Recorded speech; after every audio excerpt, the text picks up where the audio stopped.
Baik, kita mulai.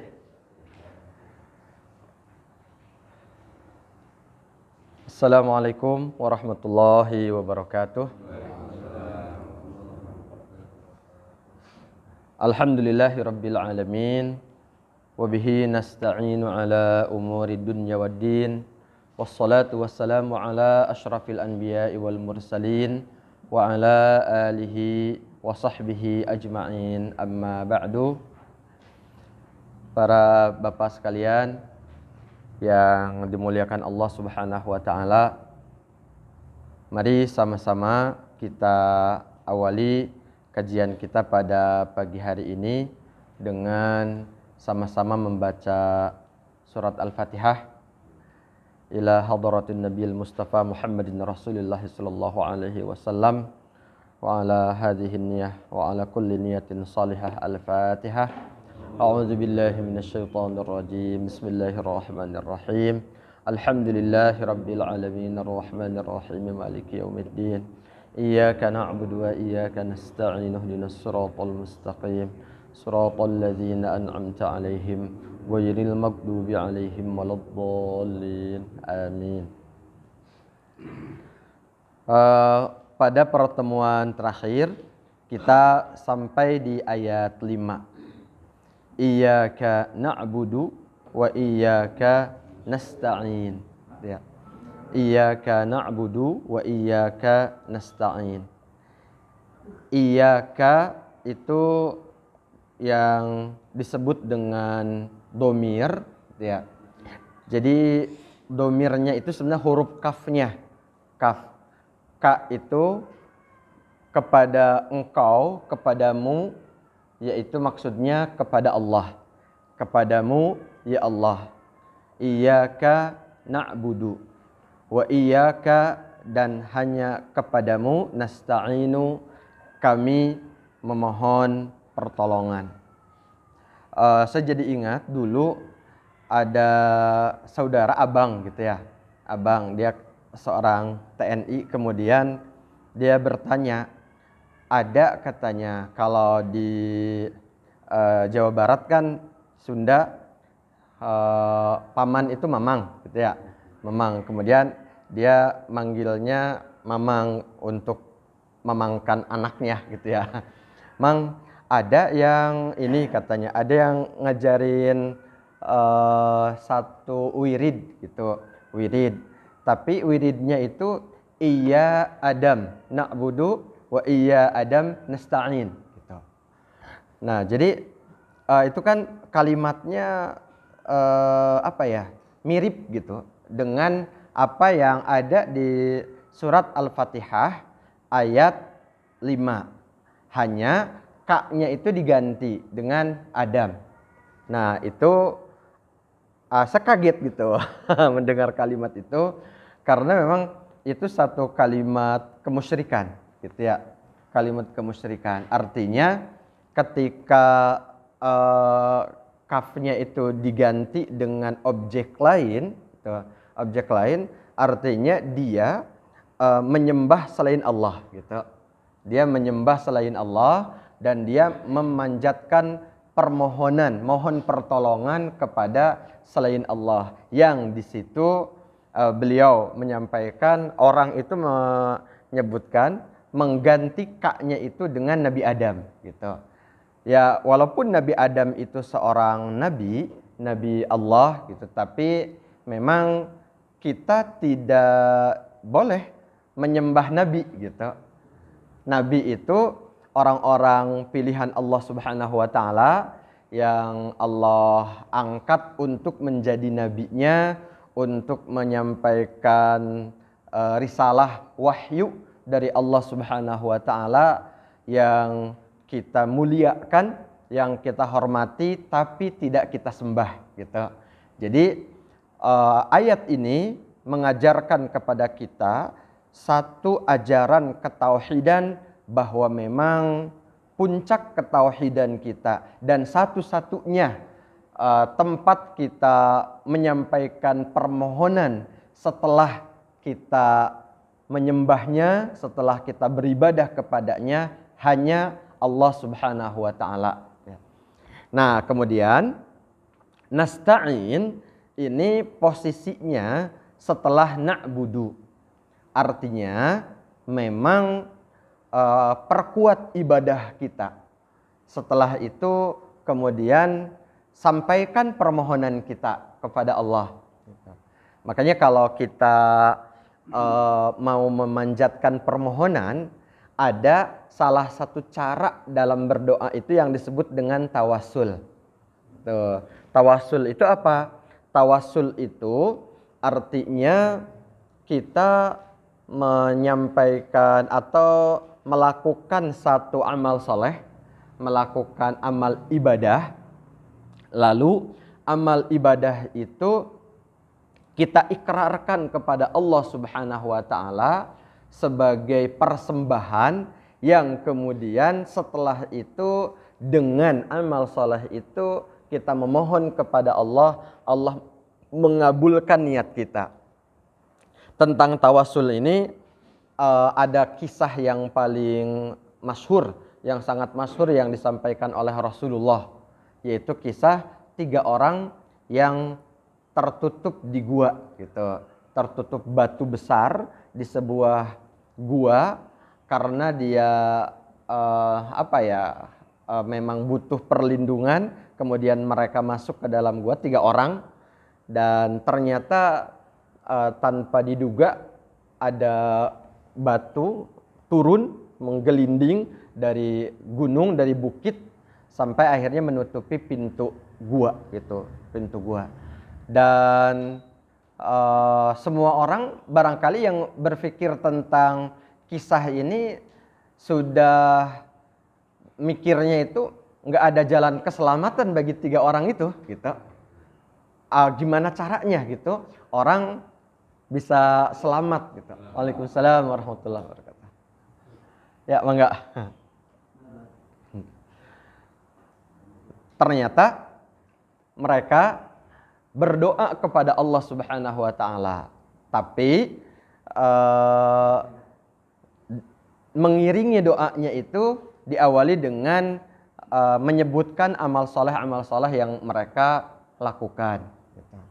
Ada yang pertama, orang yang berbakti kepada ibunya, gitu, kepada ibunya, kepada kedua orang tuanya. Dia seorang penjual kayu bakar, ya, cari kayu bakar di hutan lalu dijual, tapi kemudian sampai di rumah memerah susu kambing.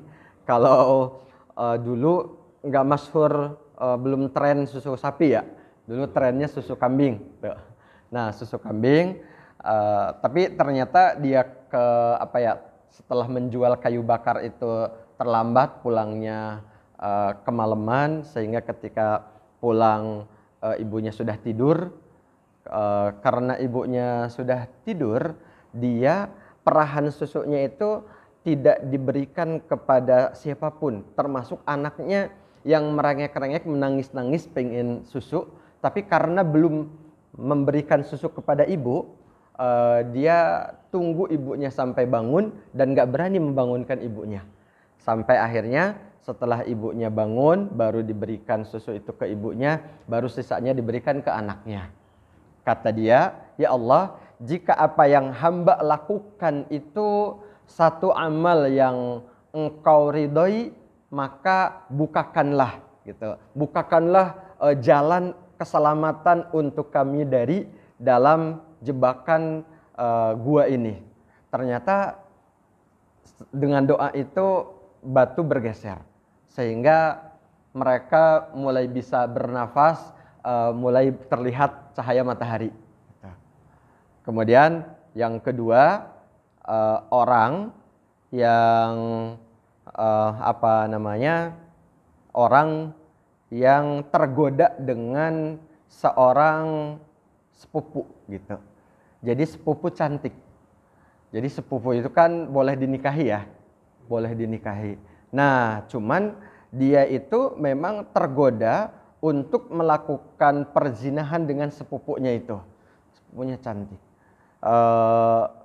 Tapi kemudian si sepupunya nggak mau gitu, nggak mau. Kata sepupunya, ya boleh kamu mau melakukan apa yang kamu inginkan dengan saya, tapi dia gitu ya, si perempuan ini harus dibebaskan dari utang-utangnya terhadap dia gitu, terhadap si laki-laki itu.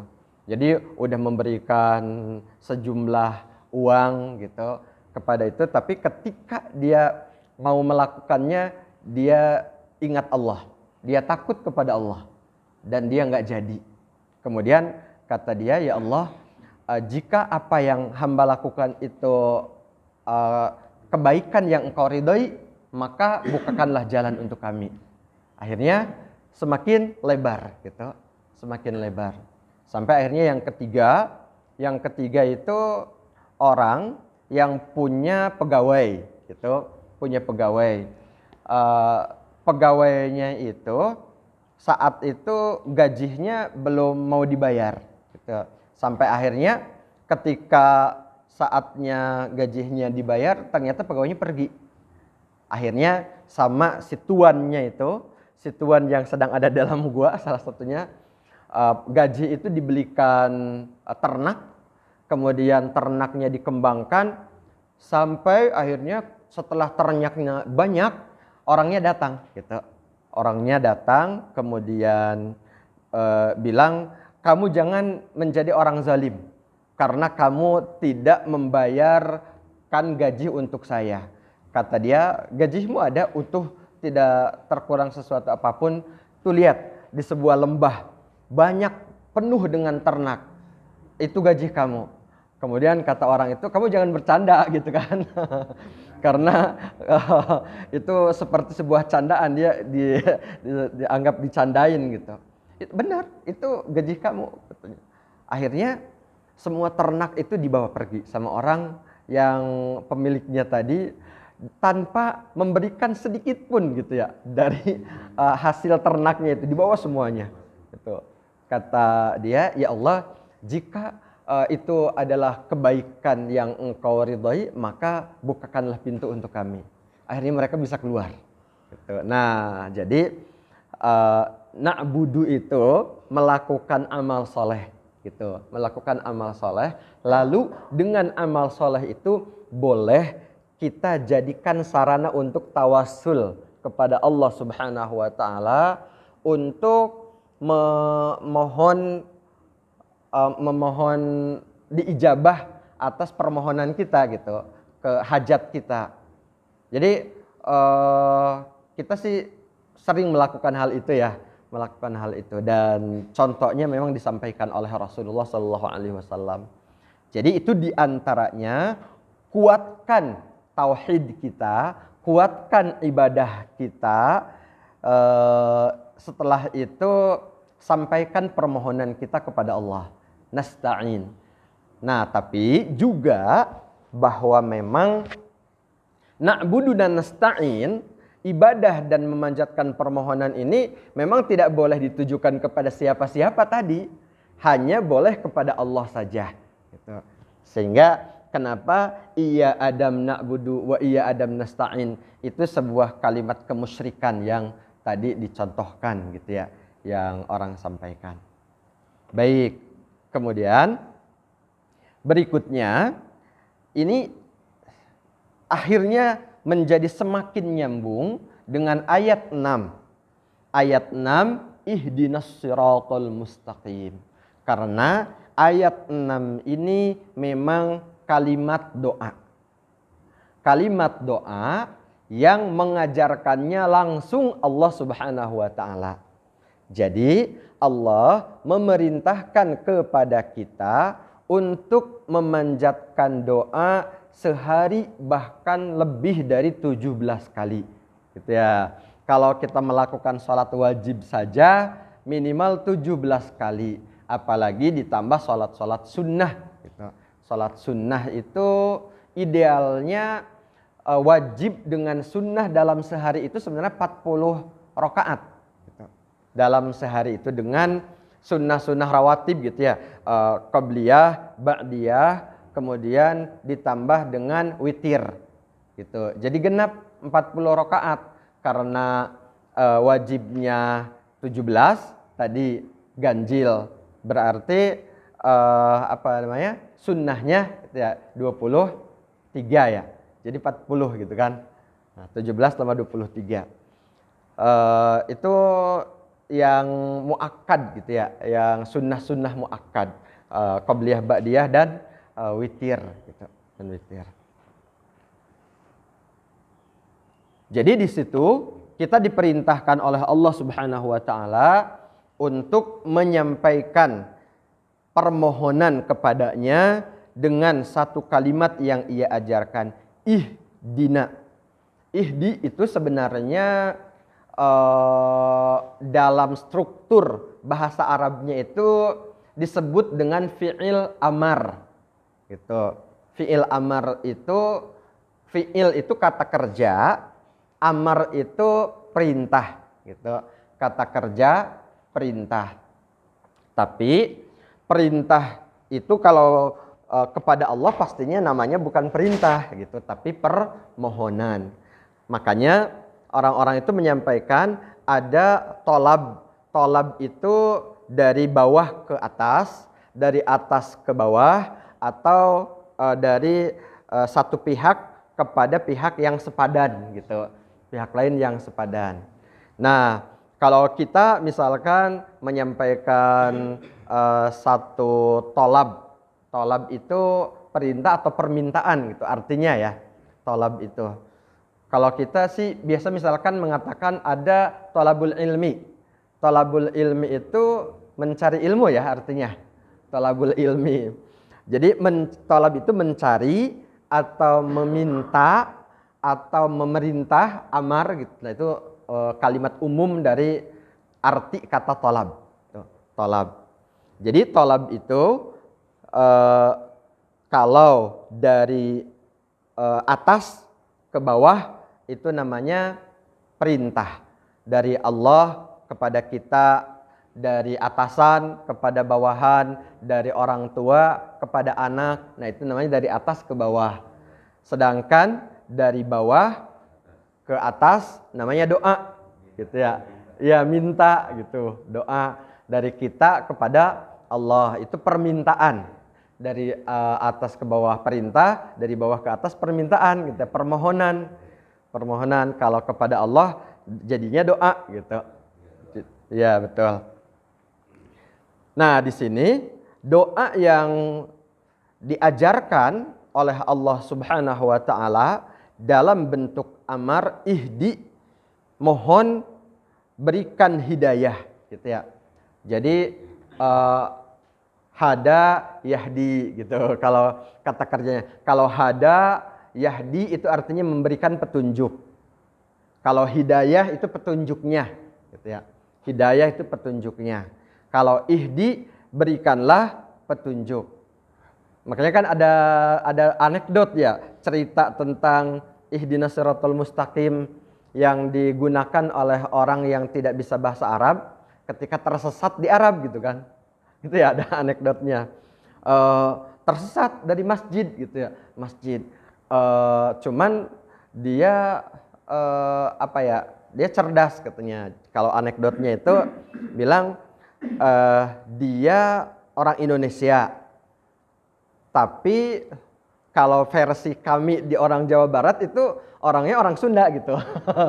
Orang Sunda, cuman ketemu sesama orang Indonesia, masalahnya dia nggak bisa bahasa Indonesia, nggak bisa bahasa lain selain bahasa Sunda gitu. Nah, untungnya gitu ya, dia tahu terjemah Al-Fatihah gitu. Terjemah Al-Fatihah. Jadi ketika bingung, mentok, akhirnya dia bilang, ihdinas siratal masjidil haram gitu. Tunjukin kepada saya jalan ke Masjidil Haram gitu. Akhirnya ditunjuk itu sama sama orang yang sambil tersenyum, sama orang yang ditanya, siratal mustaqim katanya gitu. Jalan yang lurus gitu. Nah, itu. Jadi ihdinas siratal mustaqim, kalau tadi itu namanya tolab yang sepadan gitu ya. Tolab sepadan. as-siratal mustaqim. Jalan yang lurus. Apa yang dimaksud dengan jalan yang lurus? Yaitu agama Islam. Gitu. Jalan yang lurus itu adalah agama Islam. Jadi tidak ada tafsir lain selain gitu ya, selain hal-hal yang maknanya sama dengan agama Islam gitu. Shiratal mustaqim itu. Apa yang maknanya sama dengan agama Islam? Syariat Islam atau risalah Nabi Muhammad, Al-Qur'an gitu. Hanya itu tafsirannya itu. Tidak ada yang lain gitu. Ihdinas shiratal mustaqim itu yaitu agama Islam. As-sirat, agama al-mustaqim yang lurus. Kemudian disambung dengan ayat berikutnya, siratal ladzina an'amta 'alaihim, yaitu jalan orang-orang yang engkau berikan kepada mereka nikmat. Ya. An'amta, yang engkau berikan nikmat. Gitu. An'amta itu. An'amta, yang engkau nikmatkan. Sebenarnya gitu ya aslinya. An'amta, yang engkau nikmatkan. Maksudnya engkau nikmatkan itu engkau berikan nikmat. Kalau bahasa Arab itu kan bahasa beri itu jadinya masuk gitu ke dalam beberapa kata. Misalkan Allahumma rzuqni, ya Allah rizkikanlah kepada hamba. Tapi rizkikanlah itu bisa diartikan berikanlah rizki gitu. Nah, jadi ini nikmat, memberikan nikmat. Jadi an'amta 'alaihim. 'Alaihim, kepada mereka. 'Alaihim siratal ladzina an'amta 'alaihim, yaitu jalan orang-orang yang engkau berikan nikmat kepada mereka. Jadi engkau itu kalau di ayat 5K ya, kalau di ayat 5K itu engkau. Kalau di ayat 7 ini engkau itu tak gitu. Tak. An'amta. Nah, itu artinya engkau. An'amta. Misalkan masuk, bahasa Arabnya itu dakhala, masuk. Kalau engkau masuk berarti dakhalta gitu. Dakhalta. Nah, di sini tak gitu. Keluar itu kharaja. Kalau kamu keluar berarti kharaj tak gitu. Nah, itu an'amta di sini, an'amta. Lalu alaihim, alaihim ini kata ganti yang lain, yaitu kata ganti untuk orang banyak. Alaihim. Siapa orang banyak itu? Orang banyak yang dimaksud adalah orang-orang yang diungkapkan dengan kata alladzina. Alladzina itu orang-orang. Jadi alaihim itu mereka, alladzina orang-orang itu. Alaihim, orang-orang yang engkau berikan nikmat kepada mereka. Sebenarnya siratal ladzina an'amta alaihim ini ditafsirkan di ayat lain gitu ya. Maksudnya ada di antara tafsir itu tafsir Quran bil Quran. Tafsir ayat dengan ayat lain gitu. Ayat dengan ayat lain.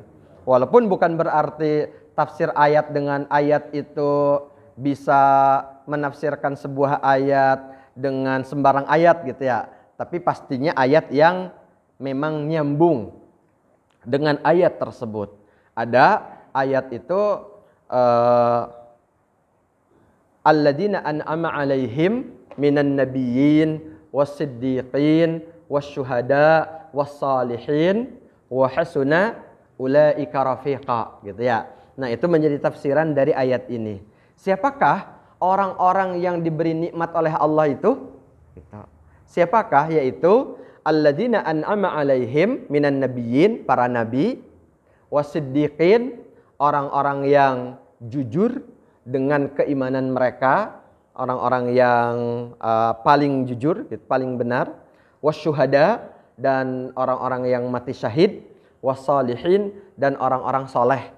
Nah, itu adalah an'amta alaihim, orang-orang yang mendapatkan nikmat. Maksudnya gini, ketika kita memanjatkan doa kepada Allah, ya Allah, berikanlah kepada kami nikmat seperti nikmat yang telah Engkau berikan kepada orang-orang yang telah Engkau beri nikmat. Nah, pertanyaannya, siapa mereka? Mereka itu yang ditafsirkan di ayat tadi, yaitu para nabi, siddiqin, syuhada, dan salihin. Itu nikmat yang kita minta kepada Allah, jalan gitu ya, jalan yang sama dengan mereka, yaitu orang-orang yang telah Engkau beri nikmat. An'amta alaihim ghairil maghdubi alaihim waladdallin, bukan jalannya orang-orang yang Engkau murkai. Maghdub, godoba, yagdibu itu, yagdobu itu marah gitu ya, murka artinya. Maghdub yang dimurkai. Maghdub itu dalam kaidah bahasa Arabnya itu disebut isim maf'ul, di, yang berarti dimurkai, orang yang gitu. Al-maghdub itu ya, orang yang dimarahi, yang dimurkai. Alaihim, yang ditafsirkan, bahkan ini sepakat para ulama ahli tafsir gitu ya, tafsiran al-maghdubi alaihim memang juga tafsirannya berasal dari sabda Rasulullah, yaitu orang-orang Yahudi gitu. Dan waladdallin, dan juga bukan orang-orang yang tersesat gitu, bukan orang-orang yang tersesat. Siapa orang-orang yang tersesat? Ditafsirkan yang juga sama, tafsirannya berasal dari sabda Rasulullah SAW, yaitu orang-orang Nasrani gitu. Jadi maghdubi alaihim itu orang Yahudi. Kenapa orang Yahudi itu disematkan kepada mereka karakter atau predikat al-maghdubi alaihim? Karena orang-orang Yahudi itu adalah orang-orang yang paham kebenaran, tapi mereka memposisikan diri sebagai oposisi kebenaran gitu, sebagai penentang kebenaran. Misalkan begini, kalau kita baca sejarah, ketika Rasulullah hijrah dari Makkah ke Madinah, itu orang-orang Yahudi di Madinah sudah tinggal ratusan tahun gitu. Udah tinggal ratusan tahun mereka di situ. Ada 3 kelompok besar Yahudi, Bani Qaynuqa, Bani Nadir, dan Bani Quraidah gitu. Bani Quraidah. Kenapa mereka tinggal di Madinah? Karena mereka membaca dari kitab Taurat gitu ya, wahyu yang disampaikan oleh Nabi Musa, bahwa Nabi akhir zaman akan diutus di sebuah tempat yang berdasarkan kesimpulan mereka, dari kecerdasan mereka, mereka paham Nabi terakhir itu akan diutus di situ, di Madinah gitu. Madinah. Dan ternyata benar kan? Gitu. Pemahaman mereka itu nggak salah. Cuman gitu ya.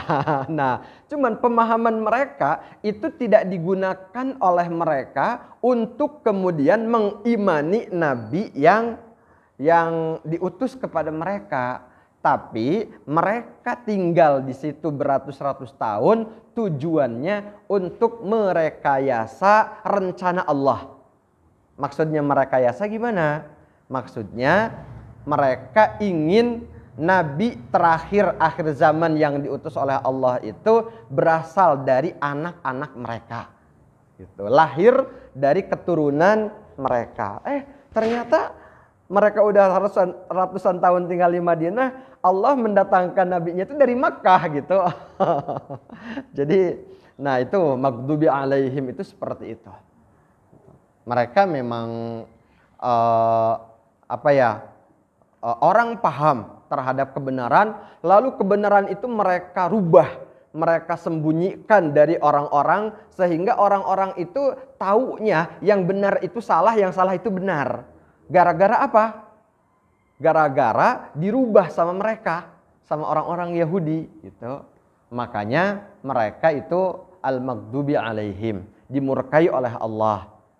Sedangkan orang-orang Nasrani di antaranya di sini mereka dianggap sebagai korban orang-orang Yahudi. Gitu. Mereka kan ad-dallin, dal itu sesat gitu ya. Kenapa mereka tersesat? Kan orang-orang Nasrani itu generasinya setelah Yahudi gitu. Yahudi duluan. Nah, kesesatan orang Nasrani ini diantaranya korban penyesatan orang-orang Yahudi gitu.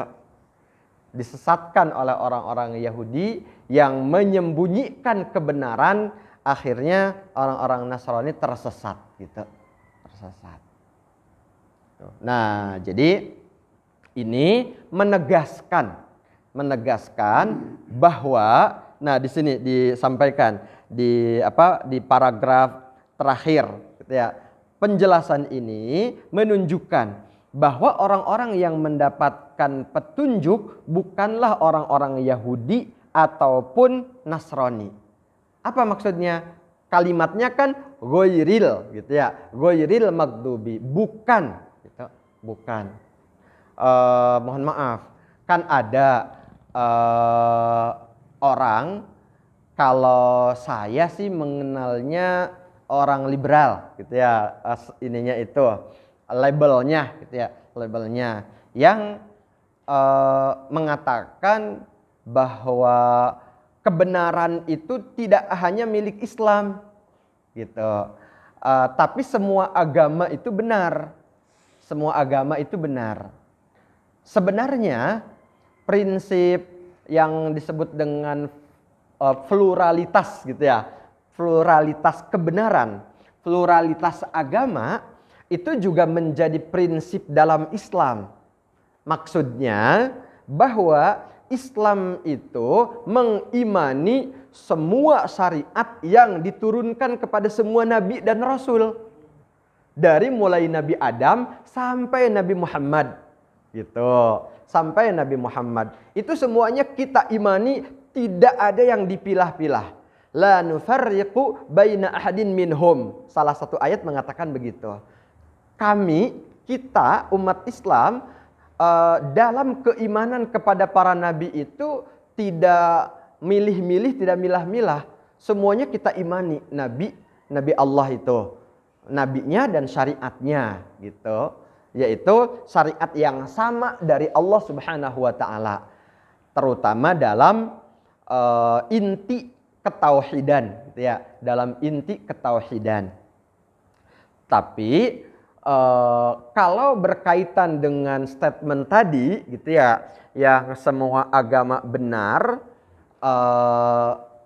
keyakinan kita umat Islam gitu ya, keyakinan kita umat Islam bahwa jika agama yang Allah turunkan kepada Nabi Musa yang kemudian diikuti oleh orang-orang Yahudi, dan agama yang Allah turunkan kepada Nabi Isa yang diturunkan kepada yang diikuti oleh orang-orang Nasrani, jika tidak dirubah maka gitu ya, maka muaranya adalah Islam gitu. Artinya dalam semua kitab samawi, kitab yang Allah turunkan dari langit, diinformasikan bahwa Allah akan mengutus nabi terakhir, yaitu Nabi Muhammad. Gitu. Jadi itu keyakinan kita umat Islam, jika tidak ada yang dirubah dalam kitab mereka, informasi itu akan sampai kepada mereka gitu. Gitu. Nah, makanya kita hanya meyakini yang benar itu Islam. Kenapa? Karena keyakinan kita yang lain itu sudah dirubah dari kebenaran. Di antaranya yang merubah itu orang-orang Yahudi gitu. Jadi kalau lagi-lagi nyambung ke sejarah, ketika Rasulullah SAW diutus gitu ya, diutus, kan masih ada orang-orang Nasrani yang menurut kita tauhidnya itu sama dengan kita.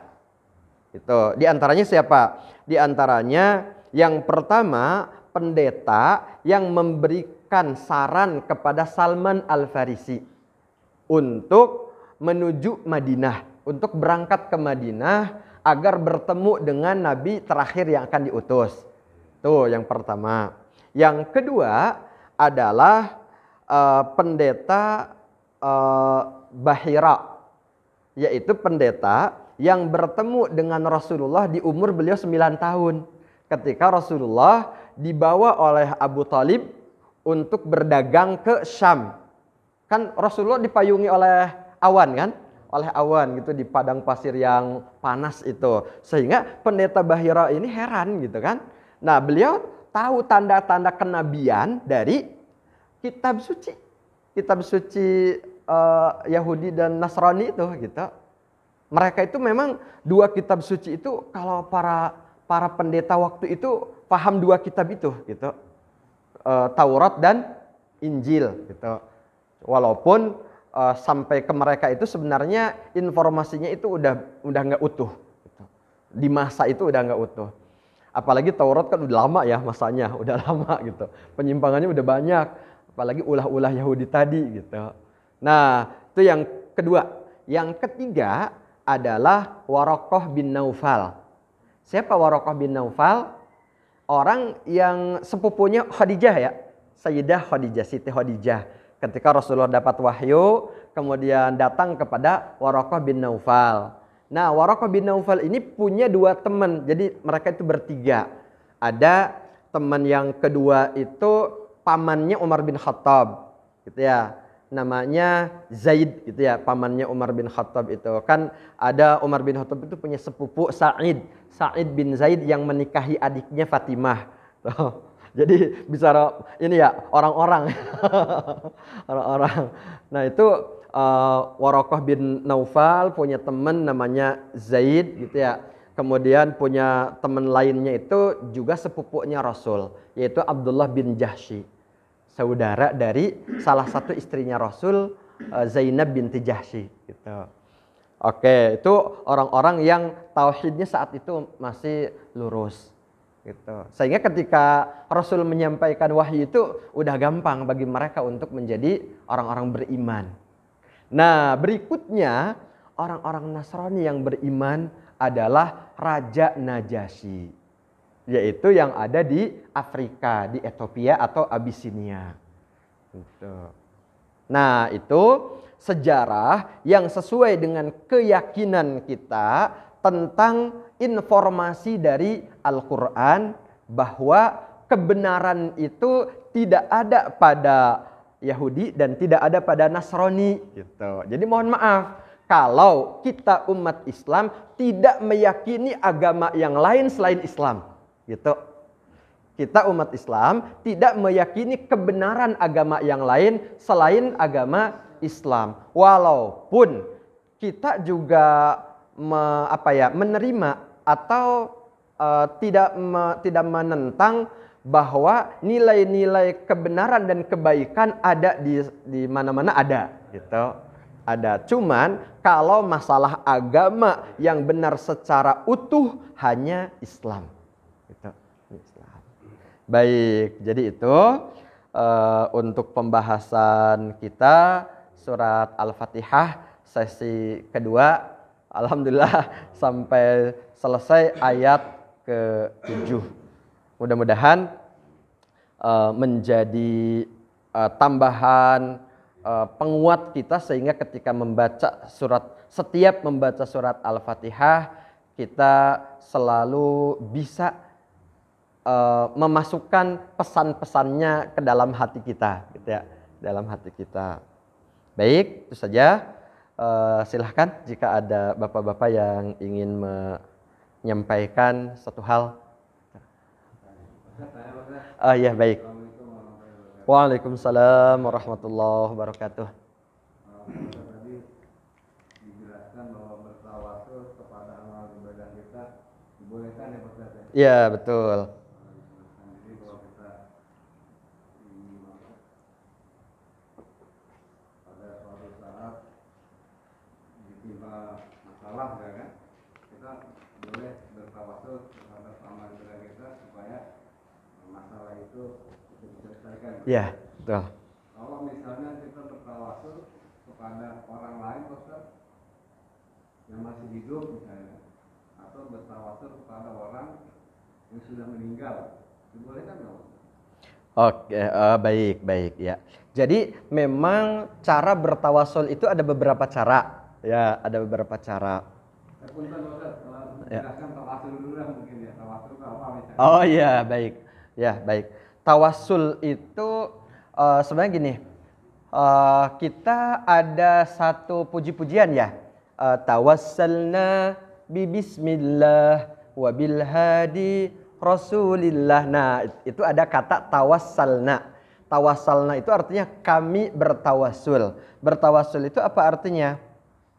Kami menjadikan amal soleh ini sebagai perantara untuk disampaikan kepada Allah agar Allah mengijabah doa kami. Jadi tawasul itu sebenarnya perantara sebenarnya. Dengan perantaraan amal soleh ini, maka kabulkanlah permohonan kami ya Allah gitu. Nah, jadi perantara ya, perantara. Kemudian tawasul itu ada tawasul yang disepakati oleh seluruh ulama, yaitu ada 3 cara. Ini yang disepakati. Yang 3 cara itu, pertama tawasul dengan amal soleh tadi. Ya, tawasul dengan amal soleh. Ya kalau contoh dari hadis tadi, apapun bentuk amal soleh itu bisa kita jadikan tawasul. Misalkan kita baca surat Al-Fatihah. Al-Fatihah itu adalah sebuah amal pastinya ya, amal kebaikan. Kemudian kita bilang misalkan ala hadhihi niyah wa ala kulli niyatin salihah Al-Fatihah. Kami tawasulkan bacaan Al-Fatihah ini, ya Allah, lancarkanlah niat kami, ijabahlah niat kami, program kami, acara kami gitu. Nah, itu tawasul dengan amal soleh, dengan sholawat, dengan pokoknya selain amal kalau tadi amal contohnya sih amal soleh besar ya, amal soleh yang dahsyat gitu. Tapi para ulama memahami bahwa ya apapun amal soleh itu bisa kita tawasul. Yang jelas kalau amal soleh itu dijadikan tawasul, berarti amal solehnya dilakukan sebelum kita berdoa gitu. Nah, kemudian yang kedua ada tawasul dengan orang soleh, gitu. Tawasul dengan orang soleh. Apa tawasul dengan orang soleh? Dengan orang soleh, rojul soleh bahasa Arabnya ya. Dengan orang soleh ini, misalkan kita datang kepada orang soleh, kemudian minta didoakan, gitu. Minta didoakan, Pak Yai, Habib, Ustadz. Nah, misalkan kita datang, saya mau berangkat umroh, mohon doakan agar diberikan kelancaran, keselamatan gitu. Itu namanya tawasul dengan orang soleh. Tapi tawasul dengan orang soleh ini, ada orang soleh yang masih hidup, ada orang soleh yang sudah meninggal gitu. Untuk tawasul dengan orang soleh yang masih hidup, semua kelompok umat Islam, ulama Islam itu sepakat boleh. Tapi kalau tawasul dengan orang soleh yang sudah meninggal, ada yang membolehkan, ada yang tidak. Gitu. Ada yang membolehkan, ada yang tidak. Pastinya setiap perbedaan itu masing-masing punya dalil gitu ya. Punya dalil. Nah, kita misalkan di dalam doa misalkan salatullah salamullah ala toha rasulillah. Selanjutnya ya ini tawassalna tadi, tawassalna bi bismillah wa bil hadi rasulillah. Kalau tawassalna bi bismillah itu tawasul dengan amal soleh, yaitu dengan ucapan bismillah. Sedangkan wabil hadi rasulillah itu tawasul dengan Rasulullah. Rasulullah ini sudah wafat, sudah tidak ada. Boleh enggak? Nah, ini sebagian ulama membolehkan. Gitu ya. Sebagian ulama membolehkan. Terus bil hadi rasul wabi jadi lupa kalimatnya. Wabi kulli mujahidin lillah gitu ya. Nah, dengan para mujahid gitu ya. Wabi ahlil badri Allah lah gitulah di antaranya gitu. Nah, jadi kita tawasul dengan para mujahid, dengan ahlul badar. Ini boleh atau enggak? Nah, itu tadi yang ada ulama yang membolehkan, ada yang tidak gitu. Enggak masalah gitu. Kalau kita menjadi pengikut salah satu pendapat, karena masing-masing juga ulama gitu yang membolehkan itu dan yang tidak membolehkan juga. Baik, termasuk yang ya Rabbi bil Mustafa itu kan sama tadi. Ya Rabbi bil Mustafa, ya Allah, ya Rabbi itu kan ya Tuhan, ya Allah. Bil Mustafa dengan Nabi Muhammad, dengan Al Mustafa Rasulullah gitu ya. Baligh maqasidana, sampaikanlah kami kepada maksud-maksud kami, kepada niat-niat kami. Itu termasuk tawasul yang diperdebatkan oleh para ulama. Kita gak usah ikut berdebat ya. Karena perdebatan yang sudah sangat panjang gitu ya. Dari ulama dahulu sampai ulama sekarang gitu. Ulama sekarang. Nah, baik, itu yang kedua.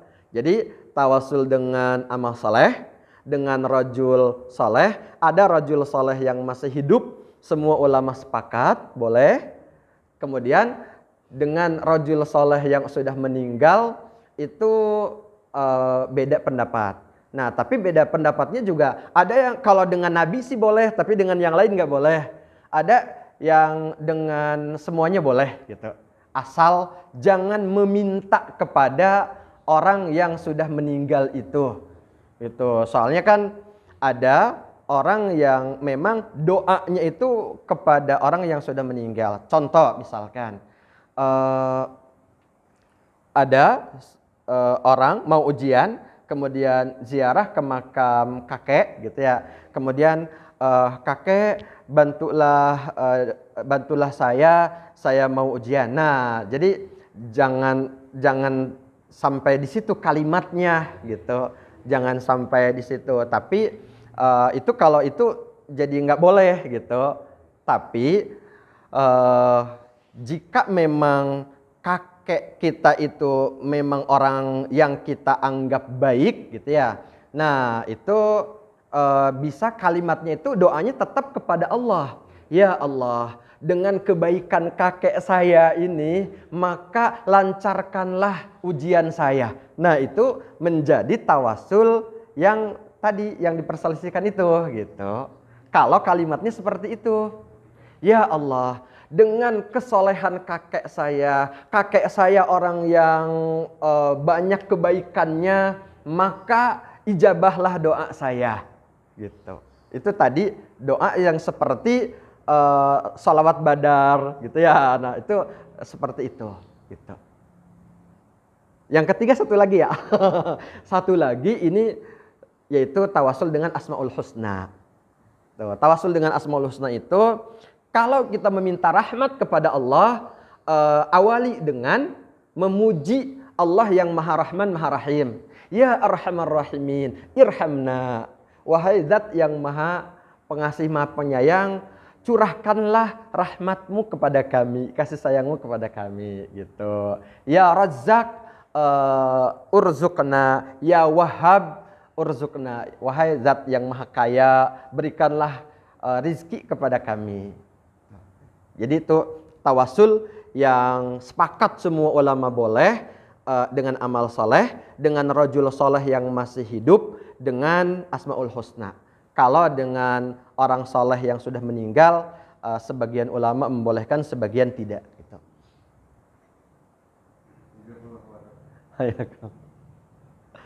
Baik, barangkali itu untuk pagi ini. Mudah-mudahan Allah Subhanahu wa taala memberikan kefahaman kepada kita dan memberikan kemanfaatan atas ilmu yang telah Ia berikan untuk kita semuanya. Dan mari sama-sama kita tutup majelis ini dengan berdoa kepada Allah Subhanahu wa taala. Astagfirullahaladzim, astagfirullahaladzim, astagfirullahaladzim. Allahumma salli ala Sayyidina Muhammadin wa ala alihi wa sahbihi wa sallim ajma'in. Amin ya rabbal alamin. Allahumma inna abiduk banu abidik banu imaik nawasina biyadik madin fina hukmuk adlun fina qada'uk nas'aluka Allahumma bikulli ismin huwa lak sammaita bihi nafsak aw anzaltahu fi kitabik aw 'allamtahu ahadan min khalqik aw ista'tharta bihi fi 'ilmil ghaibi 'indak an taj'alal qur'anal 'azim rabi'a qulubina wa nura sudurina wa jalaa'a ahzanina wa dhahaba humumina wa ghumumina. Rabbana hab lana min azwajina wa dhurriyyatina qurrata a'yun waj'alna lil muttaqina imama. Rabbana atina fid dunya hasanah wa fil akhirati hasanah wa qina adzabannar. Walhamdulillahi rabbil alamin. Kita tutup dengan penutup majlis. Subhanakallahumma wa bihamdika asyhadu an la ilaha illa anta astaghfiruka wa atubu ilaik. Walhamdulillahi rabbil alamin. Billahi taufiq wal hidayah. Wassalamualaikum warahmatullahi wabarakatuh.